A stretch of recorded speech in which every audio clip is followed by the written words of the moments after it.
Na ką, sveiki, smagu visus tikrai matyti, susirinkusius. Aš kaip ir sakau, ne žodžiais, o darbais tėvynę mylim, tai kam realiai reikia pagalbos ne internete, iš tikrųjų, tai atvažiavo čia ir tų istorijų jau koridorių išgirdau ne vieną, viena šokiravo, viena panaši, tai tų istorijų manau, kad neviešinsim, bet viena istorija, kuri yra vieša, tai mes tikrai būtinai papasakosim, nes tą istoriją sekė visa Lietuva, tame tarpe ir jūs visą savaitę. Ir labai džiugu, kad jinai va taip va sėkmingai, galima pasakyti, pasibaigė.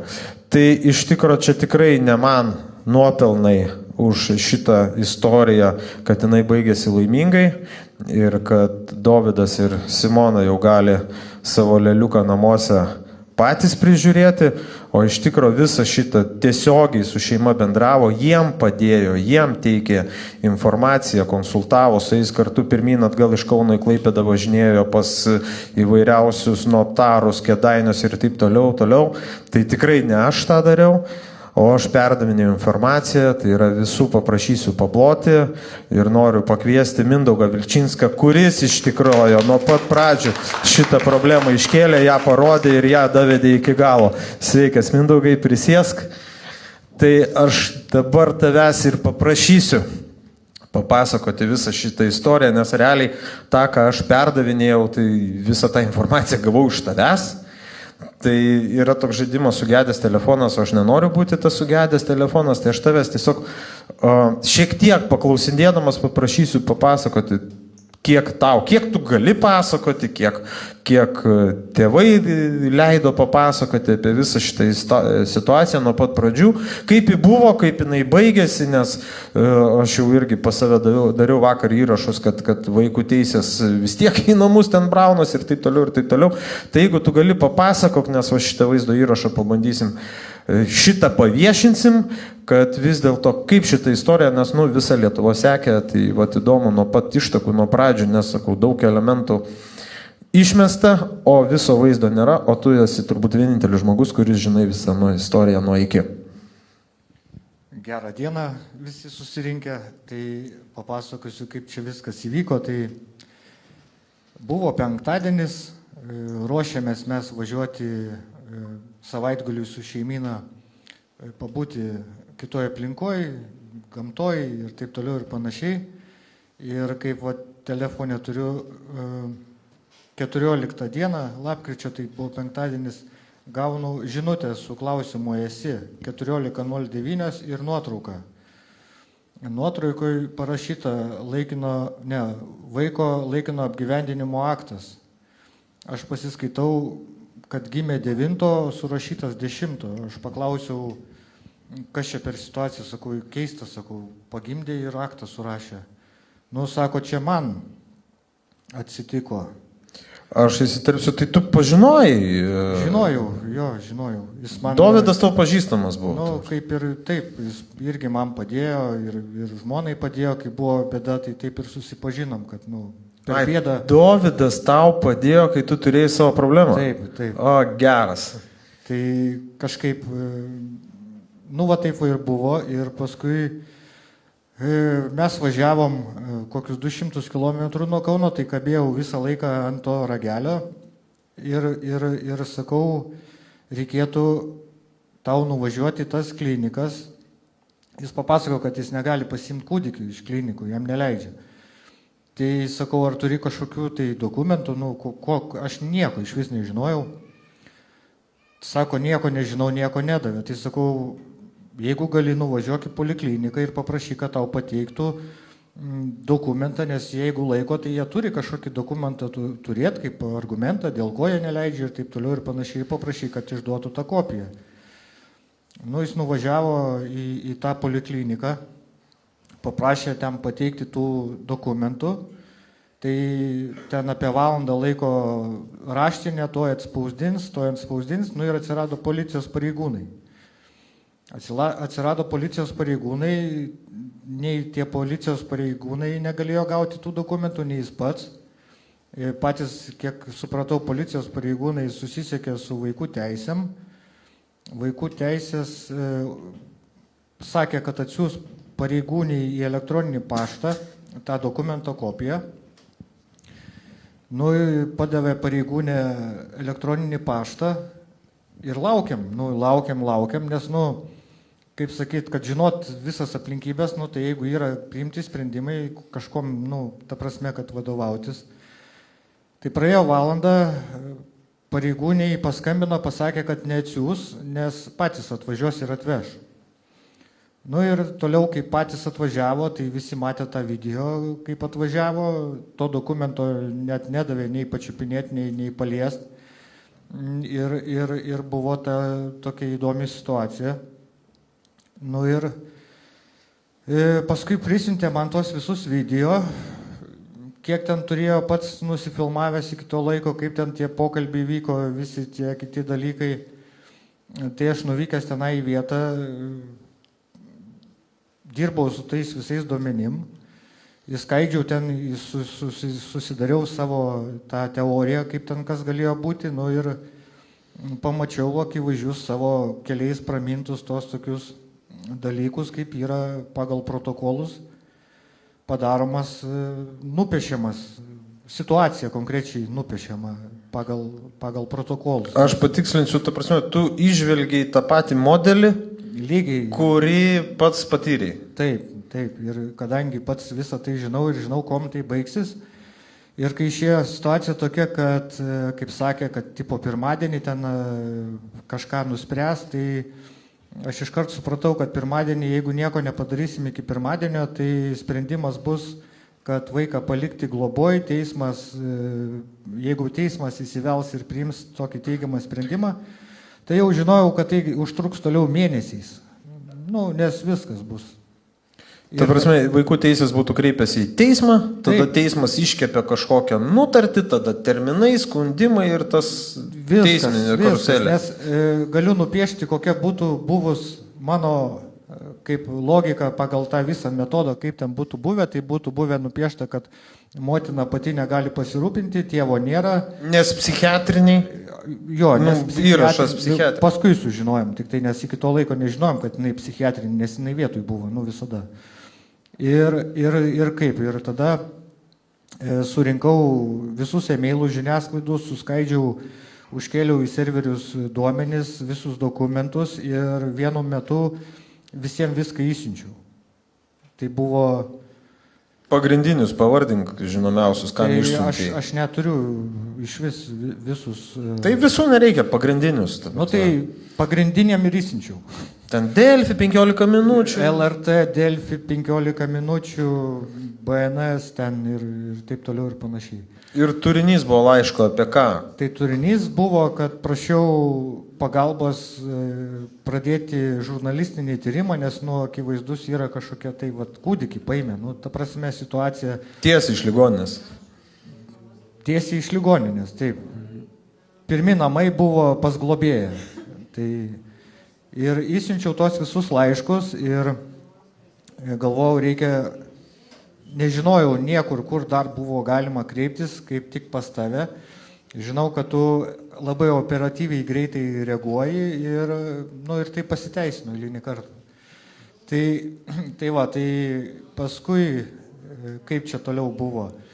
Paskui atvažiavo, ieškojom ten tų visokių būdų, nuvažiavom mes į tą Klaipėdą, pasirašiau aš įgaliojimus, nueinu su tėvu į vaikų teisės, į pokalbį, jį išvaro, nes jis ne tėvas. Jo, aš norėjau paklausti, kuom remintis, kad jis, neaišku kas, nežinomas tėvas, ne? Tai čia labai įdomiai gaunasi situacija. Vadinasi, vaikas, kūdikis atsirado iš niekur. O jisai, vis tiek jis sakė jiem, kad aš esu tėvas. Mamagi sakė turbūt, kad jis yra tėvas. Vaizdo įrašuose būtent tai ir yra paminėta, kad vaikų teisų specialistės pasakė, mes atėjome apklausti vieną, gavom pranešimą, sureagavom, turime apklausti ir kitą pusę. Jie atvažiavo apklausti kitos pusės. Ir kas įdomiausiai buvo, tam dialekte paskelbė tą video, kai jisai sako, jei aš esu biologinis tėvas ir jam sako, prašome nepulti. Taip, įrašė yra. Aš iškart išvelgiau, kad jau pradedamas tas protokolinis piešimas agresyvus, nes pagal vaikų teisų įstatymą, tai jeigu nėra randama artimųjų giminaičių, kam galima perduoti, tai tada reikia emociniais ryšiais artimiausią žmogų rasti, tada jam galima palikti. Bet kadangi jisai buvo kaip sugyventinis, tai jisai gavosi artimiausiai emociniais ryšiais esantis žmogus. Tai aš pasitikslinsiu detalę. Tai vaiką laikinai globai net gali paimti neturintis kraujo ryšio kažkoks tai žmogus. Taip, yra pagal vaikų teisus antroji vietoj. Pirmoji artimiausi giminaičiai, o antroji vietoj yra emociniais ryšiais susijęs asmuo. Ir tik tada globėjai. Ir tik tada globėjai. Tai va, tai tada, kai jisai paprašė susipažinti tuos dokumentus, jam juos pateikė tos dokumentus, jis ten, aišku, pats žinau tą situaciją, kai tu atrodo skaitai, bet nieko neįsisavini, nes, būnant tokioj padėti, tai puikiai suprantama. Ir tekstas turbūt toks panašus kaip Nausėdienė skaitė turbūt. Nežinau, kas ten kas skaitė, bet esmė tokia, kad jisai pasiėmė tą dokumentą ir kiek aš pats su juo kalbėjau, sako, norėjau susipažinti ramybėj. Tik atsistojau, iš karto policija išplėšė iš rankų tą dokumentą, net nespėjus perskaityti. Ir apkaltino, kad agresyvus. Ir pasakė, kad jisai išplėšė jai iš rankų ir suglamžė tą popierių, įsikvietė policiją. Ir pagal protokolą jie iškart paprašė jų pagalbos ir jį padarė tokiu, kad jam negalėtų palikti vaiko, nes jisai, yra pavojingas. Agresyvus. Taip, to užtenka. Ir viskas. Ir nuvažiavom į tas vaikų teisės, pasikalbėjom tenai, ir tipo jisai kaip ir niekas, artimųjų nėra, duomenų jokių apie artimuosius nėra, nors įrašė aiškiai matosi, kaip sako ten, ir kita vertus vaikų teisės bent mano vaikam išėmė net gimimo akto išrašus, tai aš nemanau, kad jie negalėjo rasti kažkokių tai ten jos mamos, tetos ar vyro buvusio, nes jeigu buvo ant popierių vyros, tai turėjo jį tada kreiptis. Tai aš norėjau paklausti, ant popierių, jinai susituokus, taip. Tai jie de jure mato, kad tėvas yra. Ir realiai jau jie turėjo bent tada kreiptis į tą tėvą, pabandyti jį surasti, sutuoktinį tą. Ir paklausti, ar čia tavo ar ne tavo vaikas galų gale, ne? Kažkaip taip gaunasi. Kaip minimum. Ir tikrai turėjo... Nebent jis sakytų, ne, čia ne mano vaikas, aš nežinau, su kuo jie gyvena, nežinau, kas tą vaiką padarė. Ne, tai dar anketoje buvo parašyta, kad ten pirmas vaikas jos, nors tai nebuvo teisybė, jinai turėjo pilnametį vaiką. Anketoj kur? Ten tose dokumentuose, kur apgyvendinimo aktas. Apgyvendinimo akte buvo įrašyta, kad yra pirmas vaikas, nors tai yra visiškai netitinka tiesos. O tą aktą kas sudarė? Tai aktą sudarė, dar nežinau, kas sudarė jį. Ar, ta prasme, ligoninė ar vaikų teisės? Vaikų teisės. Vaikų teisės sudarė, tai ta prasme, jau jie sudaro aktą, kuriame yra aiškiai neteisinga, melaginga informacija. Kuri nurodo, kad jos pirmas vaikas, nors tai nėra jos pirmas vaikas. Nėra jos pirmas vaikas ir jisai pilnametis ir jisai irgi būtų artimas galėtų... Brolis? Gaunasi, brolis, pilnametis brolis. Galėtų irgi kažką tai toj vietoj, bet... Šitas irgi netiko. Ne, taigi sakė, kad nerado nieko. Jie ta prasme nurodo, kad yra vienintelis vaikas, automatiškai neturi brolių ir nėra kam perduoti. Tai čia ne aš taip galvoju, čia pati vaikų teisių direktorė Skodienė sakė, kad nerado, jie negalėjo rasti nieko iš artimųjų. Tai jeigu, supranti, neieškai, tai ir nerandi, bet jeigu tu pažiūri į gyventojų išrašą, tai tu matai, kad turi jinai vaiką, kuris yra pilnametis, jos prieinant prie jos duomenų, vaikų teisės, jeigu prieina, turėtų prieiti prie to registro, kad jinai turi vyrą, jiegi nežino, kad jinai su sugyventiniu susilaukusi vaiko. Tai jie žino.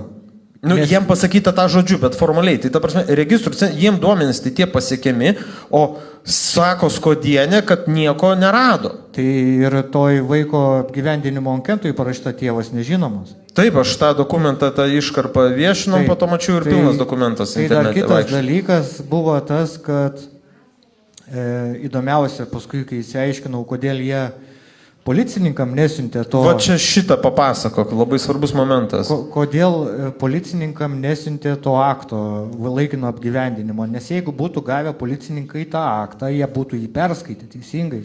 Kuriame būtų Nes parašyta. ten parašyta laikino apgyvendinimo priežastis, motina yra psichiatrinėje ligoninėje, tėvas nežinomas. Ir Taip. jie ateina, sėdi mama ir sėdi į save laikančią. Tai būtų policininkai paėmę tą dokumentą ir sakė, palaukit, tai čia mama, Taip, tai o, būtų, ir kažkoks žmogus, kuris sako, kad jis tėvas. būtų klausimų. Ir paskui, kaip matom, kaip policininkas turbūt buvo informuotas, kad pas juos nesaugia aplinka namuose. Nes jis Aš vaizdo įrašą žiūrėdamas, aš girdėjau, kaip jis tą pasakė, Tai va, kad problema namai. Vadinasi, jis taip buvo informuotas. Tai vėlgi buvo pateikta melaginga informacija ir tai faktai Tai patvirtina. čia vaikų teisės apgavo policija. Gavos, nu taip galima suprasti. Nu tai kitaip čia, taigi policininkas nebuvo namuose. Nes policininkas teisingai, nu jis namuose nebuvo. Jisai patikėjo, ką vaikų teisės pasakė žodžiu. Bet jam kažkas tai pasakė iš vaikų teisų. Nu tai tas buvęs kriminalistas, tas pijokas. Tas kažkaip supratau policininkam Aš nežinau, pasakė. kas pasakė, bet kažkas pasakė. Tai va tas policininkas tikrai žino, kas jam tai pasakė, nes jisai tai iš jo lūpų išėjo. Nu, šitoj situacijoje, man atrodo, vis tiek bus kažkoks, jeigu ne ikiteisminis tyrimas, bus ieškinys ir man atrodo, policininkai vis tiek kaip liudininkai turės paliudyti ir šitą informaciją pateiks. Tai buvo suklaidinti tiek pareigūnai, tiek vaikų teisės ir visi kiti šitie dalykai. Kas suklaidino vaikų Va, teisės? tai labai įdomu, kas suklaidino, nes pagal tai, kas va ten aplausinėjo pirmą kartą tą jos kaip kitą pusę, tai josgi viską žinojo. Jos žinojo, kas dokumentuose, bet jos atėjusios ir viską kitaip kalba. Nes tas vaizdo įrašas, kuris buvo paviešintas vėliau, kur jisai Dovydas kalba su 3 specialistam, kurios ten su kaukėm atėjusios, tai realiai čia anksčiau visas šitas dalykas Čia buvo Tai 14 realiai dienų. jos ruošia pirmuosius dokumentus. Tai taip išeina. Taip išeina jos, o po to jau praktiškai ten to buvusio kriminalisto, vėlgi tada klausimas, ar mes jį galim labai per daug kaltinti, nes jisai vėlgi, klausimas, ar jis žinojo tik tai dokumentus ir melavo, ar jisai iš tikro irgi nežinojo apie tos dokumentus, bet kaip tada vaiką paėmė. Bet tai jeigu jie viską žinojo arba nežinojo, jeigu jie atėjo ir nežinojo, dėl ko atėjo, tai ko jie ten atėjo? Nu, tai jie apie tai kalba. O policininkai irgi, tada aš kaip suprantu, policija pasitikėjo labiau vaikų teisių sakoma versija, nes dokumentų niekas nepateikė. Jie labiau patikėjo policininkai vaikų teisių sakoma versija, negu tėvų sakoma versija. Man lygiai tas pats buvo, kai mano vaikai buvo pastogė ir paskui, kai išėjo Didžbalienė iš darbo, tai man irgi lygiai taip sako, mes jais pasitikėdavom. Policininkai taip pasakė, kad tiesiog jais pasitikėjo. Taip, nes yra kaip ir savivaldybės įsteigta įmonė, nu tai ko ten nepasitikėta, prasme. Tai realiai policija auka gavosi, apgauti ta prasme jie liko. Ir jie net padėjo, galima sakyti, įvykdyti nusikaltimą, nes kiek žinau, prokuratūrai dabar parašytas jų kreipimasis dėl viso šito reikalo. Matai, kaip čia yra, kaip sakyti, jeigu tu pradėsi per daug žiūrėti, būdamas policininku, tai išmes iš darbo kitą įdės, kuris mažiau žiūri. Ne, nes turi vykdyti, o negalvoti. Nu, tai, bet yra dar, tai, kitaip sako, nu, reikia būti budriam šitoj vietoj, nes kai yra daug tokių įvykių, bet, nu, vat, specialiai atsiunčia tokius, kurie neišmano ir ten dar kažką jaunesnius tokius. Viskas tai yra koordinuojama ir kas įdomiausia yra, tai, bet kažkas tai supranti, tas koordinacijas ir tokius apmokymus turi vesti, nes pačios jos neteis sugalvo tokį dalyką, tai jom turi būti kažkokia atkatai, finansinė ten nauda iš to, ar nu, kitaip negali būti. Šitą dalyką mes yra pagrindų manyti, va, dabar ką tik tu užsiminėjai ir finansus, ir atkatus, nes tiem laikiniem globėjam yra internete irgi sklaido informacija, yra pateikta viešo erdvėje, aš pats irgi man teko su ją susipažinti, globėjam yra ten iki 3,5 tūkstančio per mėnesį išmokos, tai pinigai nėra tikrai maži už leliuko priežiūrą. Kas susilaukia vaikų ir parsiveža namo, geriausiu atveju gauna iš darbovietės atostoginius, iš sodros. O kažkokių papildomų išmokų negauna. Ir tikrai ne kiekvieno atlyginimas yra 3,5 tūkstančio Lietuvoje. Jeigu šitą schemą pakeistum atvirkščiai, tai gimstamumas labai sparčiai išaugtų ir Lietuva turėtų daug piliečių. Geras yra pastebėjimas, Nausėdienėgi verkė, kad sumažėjęs, jeigu kiekvienas tėvas už savo paties vaiko priežiūrą gautų tiek pat, kiek gauna laikini globėjai, tai čia gimstamumas čia šautų į viršų kaip reikiant, man atrodo, jeigu po 3,5 tūkstančio čia reiktų visiems musulmonam mokintis daryti vaikus, man atrodo. Tai visi musulmonai norėtų atvažiuoti čia vaikus daryti tada. Nu taip, bet jeigu rimtai visas šitas reikalas, kokie dabar toliau procesai, kokie planai, žinau, parašytas tas kreipimasis į prokuratūrą, kokia čia dabar yra situacija? Tai situacija dar nesibaigė iš vis. Tai ta prasme buvo, jau kai mes visą šitą sutvarkėm ir jie pamatė, kad, kaip sakyt, jie mūsų negirdi, bet jų ausis pasiekė per žiniasklaidos priemonės. Visuomenė privertė išgirsti. Ir tada jau buvo aišku, kad jie, jeigu ir priims nepalankų sprendimą, tai jis bus sufalsifikuotas. Ir kai nuėjau paklausti, sakau, tai kaip čia dabar yra? Jeigu įtariamas žmogus nusikaltimų, kaip pavyzdys, jį gali laikyti maksimum 48 valandas iki teismo sprendimo, o kūdikį gali laikyti kiek nori. Tai tipo, jisai ne žmogus ir jam negalioja jokie tokie dalykai, taip išeina, ne? Vat yra įdomu, baudžiamasis ten tas visas žmogų gali laikyti ten maksimum 48 valandas, be teismo sprendimo. Jo, o kūdikį tu gali laikyti ir mėnesį, kol priims sprendimą. Šiandien susirgo, tai išėjo iš darbo, ten nerado tušinuko, ten nepakėlė regalio. Ir sako, kūdikis ne namuose, o kažkur tai. Tai ir sakė, viena iš tokių priežasčių buvo, kad sako, mes būtume tai greičiau įsprendę, bet mes susitarėm, kad ateisim po 10, o mes atėjom 10:30 ir jūsų jau nebuvo. Kur čia taip jie turėjo ateiti? Čia turėjo jie, kaip buvo tam pokalbį, tai jie argumentavo, kad jūs patys kenkėte, kad greičiau būtų įspręstos problemos, nes buvom susitarę su jumis, kad ateisime vertinti jūsų gyvenamas patalpas. Jie namuose laukia, sako, po 10 ateisim. Jie po 10-20 iš namų išvažiavo į ligoninę kūdikį. Tie pavėlavę atvažiuoja ir sako, nieko neradom. Tai gal jie sėdėjo prie laiptinės ir laukė, kol jie išvažiuos ir sakys, atėjom ir neradom. Tai jeigu atvažiuoja nesutartų laikų, tai nieko... Tai yra, o kas yra po 10 valandos? Kas yra po 10 valandos, tai gali ir metai praeiti po 10 valandos. Aš tai įsivaizduoju po 10, ten 5-10 minučių po 10. Tai palaukė 20 minučių, nesulaukė ir išėjo. Tai vaikasgi ligoninėje. Jos apkaltino, kad jie išėjo. Ir tokie visokie dalykai ir taip viskas vystosi. Tai dabar galiausiai paskutinę dieną, kai buvau, jau kai kūdikis grįžo, tada paskambino jau kitą dieną, kad atsiuntė jam atvejo vadybą paskirtą. Kurios jie atsisakė? Ne, tai iš pradžių ne tai, kad atsisakė, iš pradžių pagal tą visą procesą, tai turėtų būti jie informuoti su sprendimu, dėl ko to atvejo vadybo, dėl kokių motyvų, kas yra negerai, kurioje vietoje reikia pasitemti ten ar kažką. Kalbėjau su pačia tą atvejo vadybininkė, sakau, tai kokiu pagrindu sprendimu, sako, aš nežinau, tai jeigu tu paskirta atvejo vadybininkę ir nežinai, kokiu pagrindu tu eini, tai ko tu ten eini tada vėl. Ir dabar parašėm tokį, kad, mes manome, kad buvo kaip ir procesas toksai biški nelabai teisingas, tai laikyti tą atvejo vadybą, kad jinai nelabai teisėta gaunasi. Ir kad jinai būtų sustabdyta, kol supažindyti su visais sprendimais, nes jų kaip ir nėra. Kiek žinau, šeimos ramybei nepaliko? Tai važinėjo, skambinėjo, papasakok šitus niuansus. Tai buvo tokia situacija, kad paskambino, sako, aš tau įsiunčiu e-mailą, o pasi telefonė ten neatsidaro ten failai ir kažkas. Tai pasakė, kad atsiųskit raštiškai, tai jos vietoj raštiškai atsiųstų, kai kurjeris atvežė už kelių minučių be jokio pranešimo, ryte į durį skambina, sako, imk, atvežėm.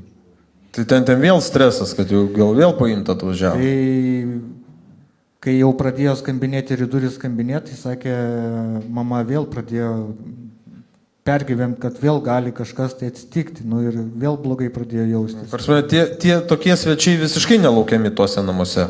Tai Jeigu tu žinai, kad šiandien gražinai vaiką ir jau rytoj iš ryto vėl su popieriais baladojasi į duris, nu tai duok tu žmogui bent jau atsigauti po tų visų stresų, bent jau kelias dienas, kaip sakyti. Nu, čia papierizmas aukščiau, visko reikia, ten kažkokį raštą atvešime siūsti, o tai ką, paštu negalėjau išsiųsti, nu taigi namuose niekur nevažiuoja, nu ateis tas paštininkas ten po savaitgalio.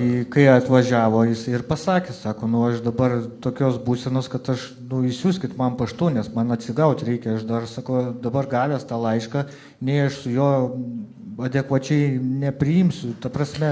Man tai būtų asmeniškai, aš užtrenkčiau duris prieš nosį ir pasakysiu, man dabar vaikui pakeisti pampersą yra kur kas svarbiau negu iš jūsų paimti šitą popiergalį. Ir viskas. Bet jos dviese atėjusios, tu tai padarysi, jos užrašys, kad tu atsisakai bendradarbiauti. Ai, surašys tarnybinį, kad tu nebendradarbiauji ir taip toliau. Ir kaip šitoj vietoj reikia labai, kaip čia sakyti, nežinau, kaip čia tau. Čia net neaišku, kaip elgtis, tu atstumsi, sakys atstumė nebendradarbiauja, jeigu tu neįsileisi į savo privačią erdvę, leisi ant galvos užlipti, tikrai užlips ant tos galvos. Nu, tai va, tai kaip buvau paskui irgi pokalbį, tai sakau, tai kas buvo konkrečiai ten tuose namuose, kas elektros nebuvo, kas, tu ten sako buvęs, tai sakau, tai jūs man išaiškinkit. Kita iškart specialistė, kita tema, trečia vėl kita tema. Bet tikrai, vat, Mindaugai, ar jūs, tas specialistas, kaip paminėjo, vaiką pasakė, namuose nesaugia aplinka. Dokumentų kaip ir nebuvo. Ar jūs patys pasiteiravot, ar jie įvardino, kas tuose namuose anot jų negerai? Aš konkrečiai užklausiu tai 2 kartus. Ir ką atsakė? Žinot, mes dabar ne apie tai kalbam, mums svarbiausia, kad vaikelis sugrįžtų namo. Ai, tai šitą frazę aš girdėjau. Nu tai kas nepatogu, tai iš karto jau nuo to nubėgo. Nes dokumentuose apie namų aplinką, su kuriais nėra, apie tai net nekalbama. Reiškia, nu, akivaizdu nėra, bet argumentai buvo. Nu, faktas, kad jie, kaip liaudiškai sako, prasileido labai stipriai. Greičiausiai buvo kažkoks tai kitas planas ar kažkas, tai neaišku, ką jie čia siekia tą padaryti. Ir turbūt tas visuomenės reagavimas ir padėjo. Turbūt. Tai tik tai. Bet va, kas įdomiausia, tai kaip ir sakau, va, rašai visas televizijas, visas žiniasklaidas, tyluma. Nu, bet žinok, man po to Kudabė neskambino. Tiek prašė tavo numerio, tiek prašė tėvų numerio. Ir sakė, nu tikrai labai nori padėti. Sakė, taigi kalbėjau telefonu, man irgi skambino. Aš kaip tik važiavau su tėvais į Klaipėdą ten iš Kėdainių su to gimimo aktų įrašu. Tai sakau, tai kada jūs čia atvažiuosit? Nu tai šiandien ne, nu tai gal trečiadienį. Tai ta prasme, jeigu jie atvažiuotų trečiadienį ir pradėtų kalbėti po to, jau kai atimtas vaikas ir priimtas teismo sprendimas, nu tai liktų tik tai be kalbėti ir toliau bilinėtis ir viskas. Tai gal toks tikslas yra, žinai, televizijai visada reikia sensacijos. Reikia kažkokio įvykio, kažko, tai žinai, ir va, televizijai būtų geriau, jeigu tas vaikas nebūtų sugrąžintas. Nu, jie kurtų laidas, kalbintų tėvus, nu, tai daug kas iš to, žiūrėk, kiek reklamos parduotų televizija per tą laiką, žinai. Ko gero, nežinau. Nu, kažkas tai bet ir tai su jais, kai kalbi apie baltą, jie parodo mėlyną ar raudoną. Nu, tu pats įsitikinai. Aš beje, Kudabinį, kai kalbėjau, nu, jinai mane pabandė įtikinti, kad vis dėlto jie geranoriškai padėti nori ir vaikų teisės padarė, pasielgė, man tą patvirtino. Jinai pasakė, kad vaikų teisės tikrai pasielgė nežmoniškai, taip ir taip šitoje vietoje mes kaip ir sutarėm ir aš labai aiškiai pasakiau, nes gal manim netikėjo, kad jūs nenorit ten, tėvai nenori su žiniasklaida didžiaja bendrauti, nes vos ne man kaltinimai skriejo, kad ir tėvams sakė, kad nesu tuo susidėjo, ten tokių dalykų buvo. Tai iš esmės, ar tie tėvai norėjo, ar kaip va šitą momentą dar man pakomentuok. Norėjo ką? Bendrauti su žiniasklaida, po to, kai jinai nusisuko. Ne, tai jie ne... Jeigu jie būtų, tu pats išbandėjai žiniasklaidą. Jeigu būtų jie operatyviai suveikę, mes būtume pasinaudoję visais įmanomais, bet jie atvažiuosi mes už 3 dienų maždaug, tai mums reikia dabar ir greitai. O tavo atveju žiniasklaida, tai irgi, kaip sakant, nepozityviai irgi, o tavo patirtis asmeninė irgi ganėtinai skaudi su žiniasklaida. Tai jiem ką reikia, tą jie ir parodo. Tavo atveju, tavo taip ir buvo, dabar šį kartą jų kaip ir nebuvo ką rodyti, teko celofaną žiūrėti jie mane. Nu, ir žiūrėti, nu, yra kaip yra, tai, o su tais visais, kaip sakau, dokumentais ir visais tais vaikų teisų tokiais dalykais, tai yra problema ir kaip ją įspręsti, kaip pavyzdžiui, netgi, nu, tokie elementarūs sulaikymo atvejai, tai čia gaunasi nesulaikymo atvejs, o gerovės kažkoks tipo, jie nesulaiko, jie... Ar tėvai nusiteikia ieškoti teisybės teismuose, ar jie jaučiasi įskaudinti, jaučiasi pažeminti ir jaučiasi nuskriausti šitoj vietoj? Aš už juos negaliu atsakyti.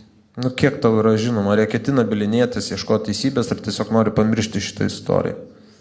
Nu, pamiršti jie negali šitos istorijos.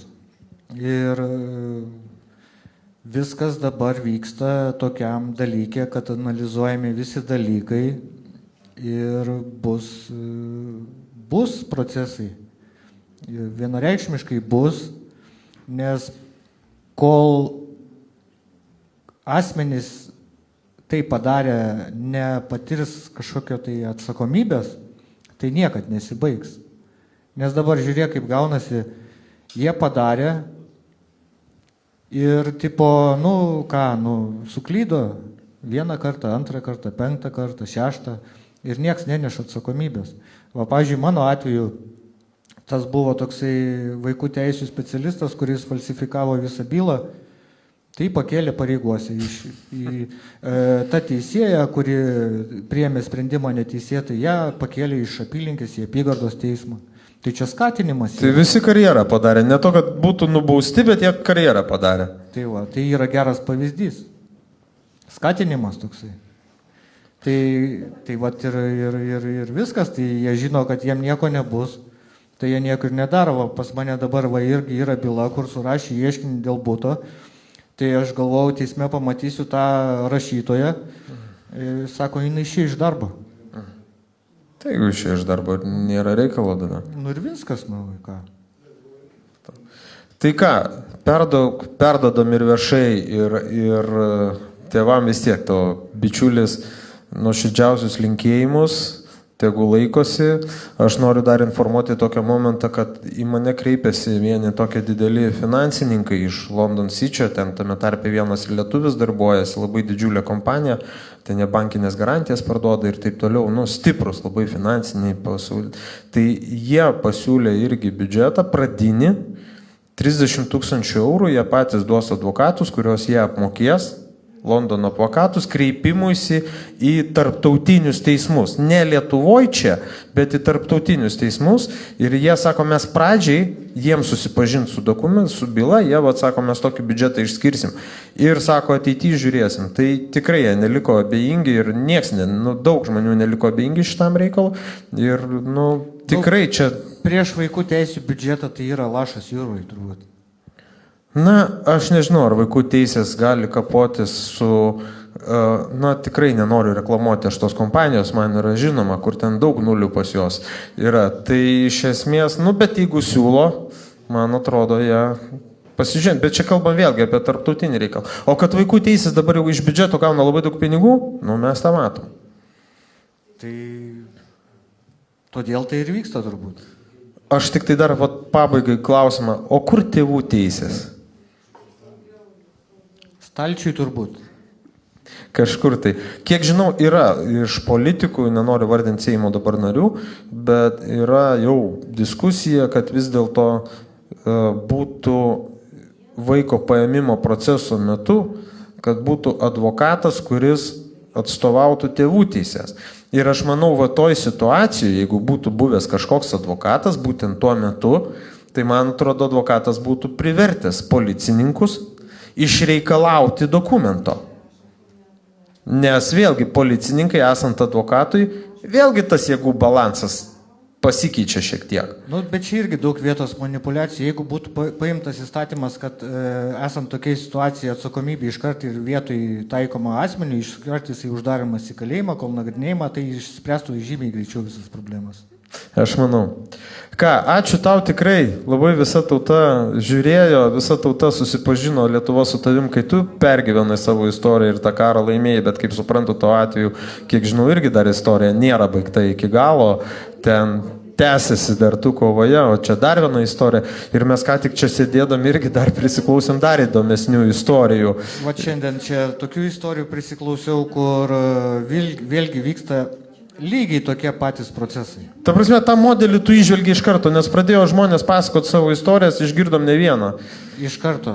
Iškart matosi, kad tai kažkoks, kaip sako, algoritmas. Tai netgi mes irgi turim savo algoritmą, kurie jau yra taikyti tokiuose vietose ir veikia jie.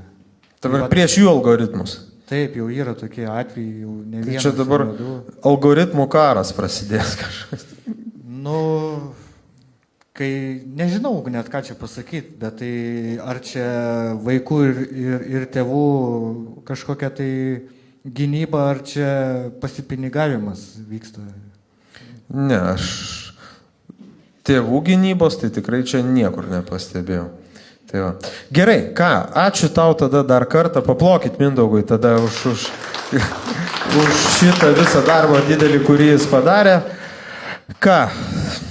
Ne aš padariau, visi padarėm, nes be mūsų bendro šito viso dalyko kiekvienas žmogus, bet ką jis dėl to padarė, visi mes prie to prisidėjom ir tik tai taip mes galim kažką padaryti. Vienas tu čia nieko nepadarė. Šį kartą net prisidėjo ir tie, kurie rašė komentarus. Visais atvejais ne visko prisidėjo, visi tiek ten, kur rašė ir nerašė, bet esmė, kad kažkas buvo įsitraukęs, stebėjo, dalinosi. Ir toliau reikia žiūrėti, kaip tai baigsis, nes, turi būti kažkoks pokytis šitam dalykui, nes tai vyksta jau ne pirmus metus. Šitas mūšis laimėtas, bet karas nesibaigė. Ką, dar kartą paplokit Mindaugui tikrai. Ačiū. Garsiau. Tai va, ką, sekite, žiūrėkite, istorijų tikrai ne viena ir tiek, kiek gavom informacijos šiandien, tai šokiruoja. Tai va, tai ką, laikykitės visiems, iki. Ate.